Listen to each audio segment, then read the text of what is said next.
Paano kunya bibigay sa'yo ni client na, ayan na, bahala ka na, ito lang gusto ko. Kailangan ko na add creative.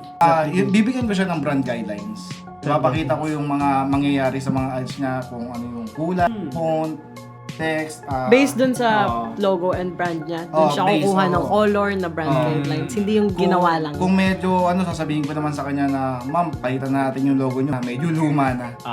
Yan, gagawin na rin namin yan. Actually, okay yung sinasabi niya kasi ganun din naman sa amin. Pero yung sa amin, syempre, to add sa sinabi niya, dapat yung product nung client or yung mismong yung binibenta nila, yun yung ibibida nyo sa graphics. Let's say, kunwari, fireplace. Ang usually kasing ginagawa dyan is parang lifestyle photo. Isang magandang living room.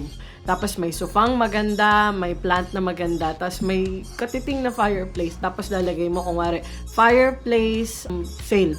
So, sa graphics na yun, ano yung mapapansin nyo? Siyempre, kung malaki yung sopa, edi yung sopa yung akalain nyo na binibenta.